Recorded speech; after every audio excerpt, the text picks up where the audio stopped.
Detroit Become Human was produced over a period of 4 years. Here in Paris, we have a team of about 180 people. And to that, we need to add also all the outsourcing with our partners in the Philippines, in China, Vietnam, and in India. So when we started working on this story, I had to imagine where Kara was built. And for whatever reason, the city of Detroit came very quickly to my mind because it had already an incredible story by itself full of history and themes. So we traveled there with the team and we were really moved by what we saw, and we could really feel the desire to fight and really be born again. And we just continued this curve, this growth, and just imagine what Detroit would be like if the android industry was, using these huge factories to build androids there. A very strong element in Detroit is that there's a lot of industrial wasteland and a lot of nature too, and for us, the graphic designers, it was an incredible playground.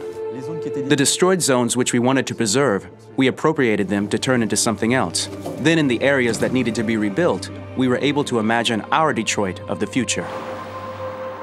We didn't want to make a science fiction universe, but a world of anticipation.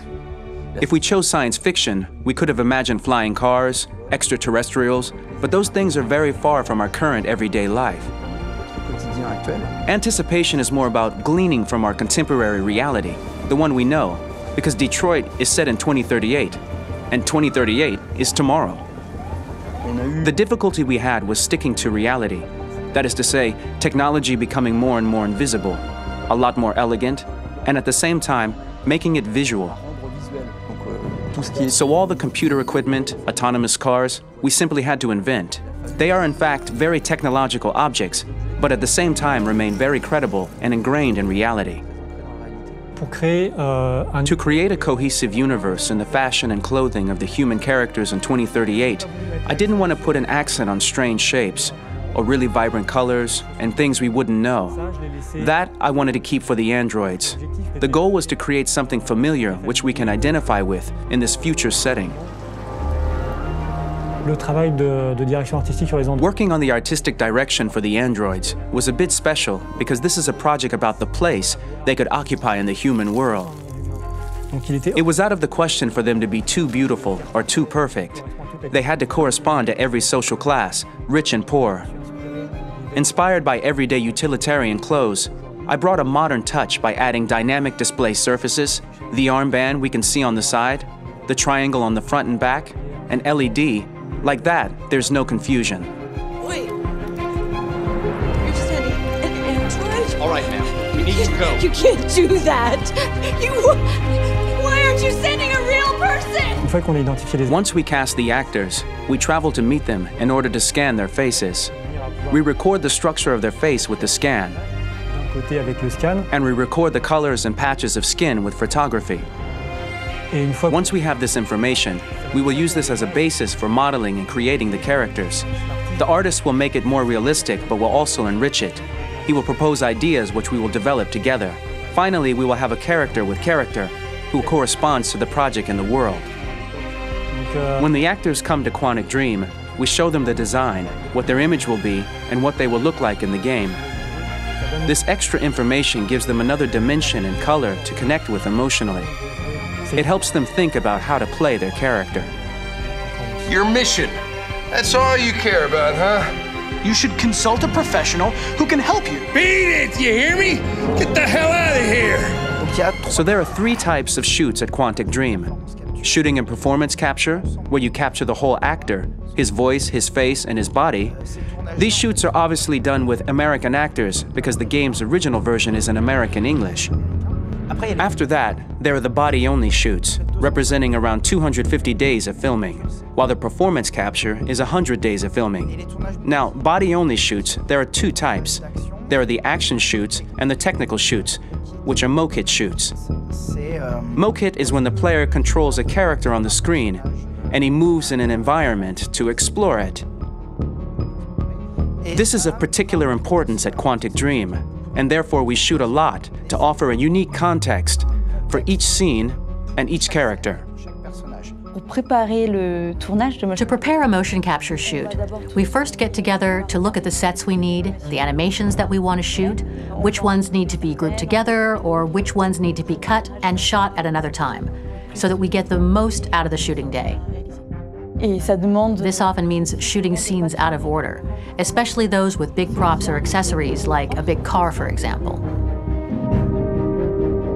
So we shoot all the animations related to that particular prop first.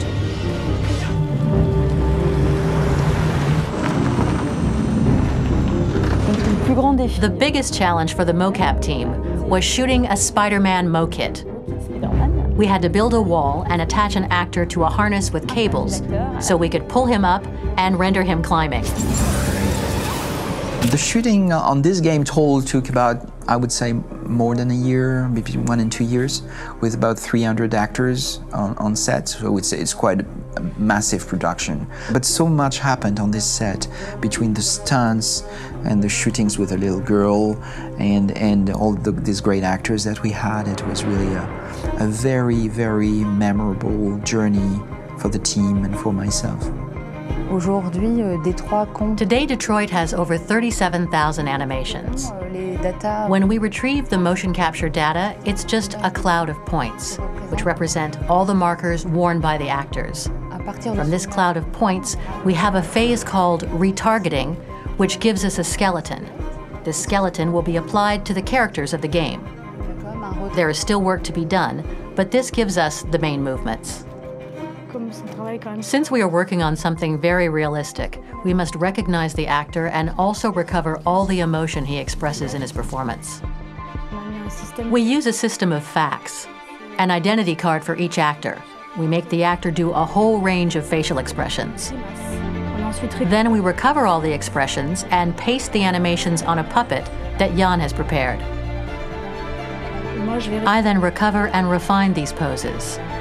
I might stretch the lip, reinflate a cheek, tiny details that make the finished product really capture the actor. Because of the nature of our mocap system today, when we receive the animations, we're missing eye movements, and so the character has that dead look. He really has no eyes, so then it's a big part of the work for the animators to find the regard of the actor in relation to his position, in relation to the body, etc. It was crazy when I saw the newest model for Kara, because they've been working on it and working on it, and this was the first time I literally jumped in my seat. It not only looked so much like me, it was the fact that it looked so lifelike. It wasn't that it looked just like it was a camera, it was something else, you know, but it looked alive. It's exciting, and it's kind of terrifying.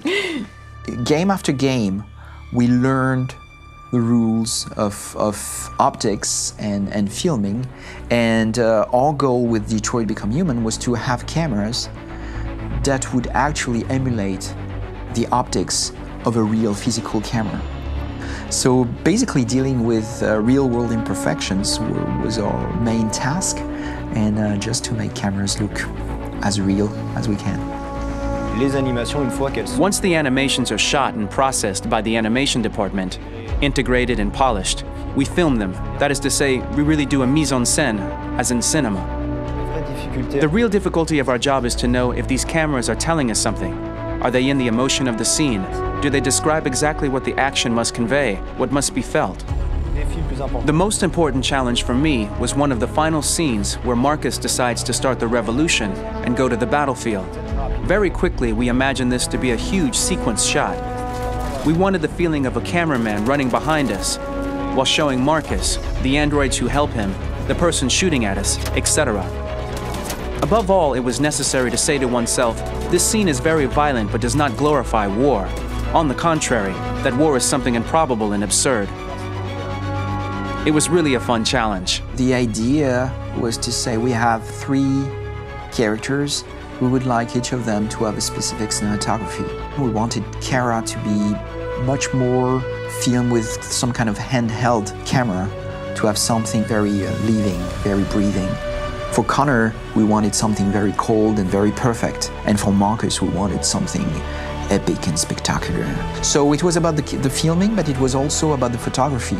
So we worked with a director of photography to give each character a different lighting, different key colors. Each of them would have their own worlds. And finally, we worked with the composers, so they would create a specific sound for each character, so each would have his own world and his own style.